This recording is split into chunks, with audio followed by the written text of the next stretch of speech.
Assalamualaikum warahmatullahi wabarakatuh, Sobat Semut Channel. Setelah kelompok pertama yang dipimpin oleh si Panjonga, lalu kelompok kedua yang dipimpin oleh si Malui, maka kelompok ketiga yang datang ke Tanah Buton ialah Dungku Cangia.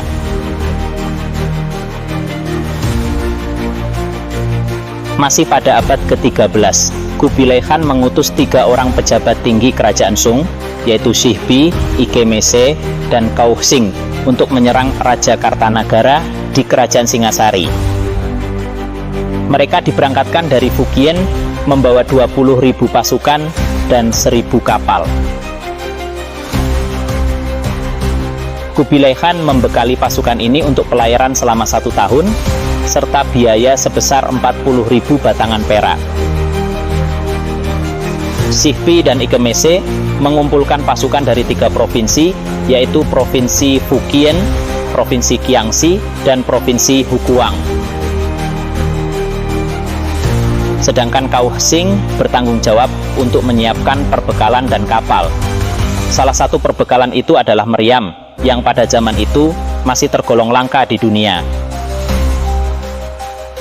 Setibanya di Tuban, pasukan Mongol mendengar bahwa Raja Kartanagara telah tewas dibunuh oleh Jayakatwang yang kemudian mengangkat dirinya sebagai Raja Singasari. Raden Wijaya, menantu Kartanagara, melarikan diri dan kemudian meminta bantuan kepada Arya Wiraraja, seorang adipati berpengaruh di Madura. Arya Wiraraja yang ingin menghancurkan kerajaan Kediri atau kerajaan Daha menyarankan kepada Raden Wijaya untuk meminta bantuan kepada pasukan Mongol. Dengan iming-iming akan memberikan putri-putri eks Raja Singasari, yaitu putri Raja Kartanagara, kepada pasukan Mongol. Singkat cerita, gabungan pasukan Raden Wijaya, pasukan Mongol dan pasukan Madura berhasil membuat kocar-kacir tentara Jayakatwang. Puluhan ribu tentara Jayakatwang tak kuasa melawan gabungan pasukan itu.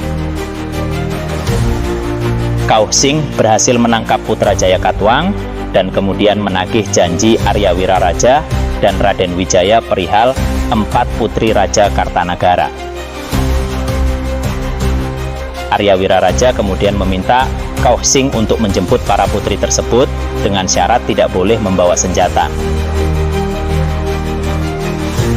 Pesta kemenangan usai perang dari menghancurkan kerajaan Kediri digelar secara besar-besaran oleh pasukan Mongol dan pasukan Raden Wijaya dan pasukan Arya Wiraraja.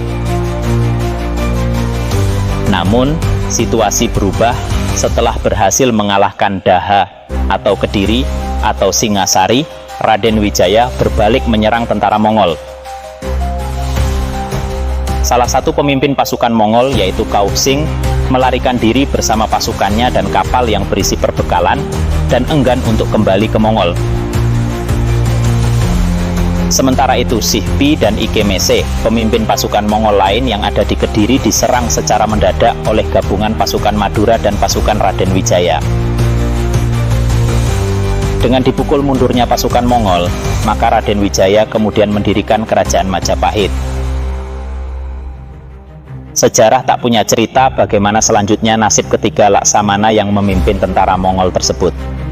Nah, orang Buton punya cerita bagaimana kelanjutan kisah tersebut.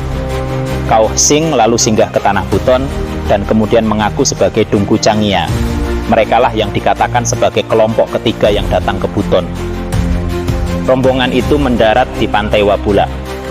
Kisah terdamparnya perahu tersebut menjadi cerita yang tersebar di seantero kampung. Kauxing lalu diangkat sebagai raja dan mengganti namanya menjadi Dungku Cangia.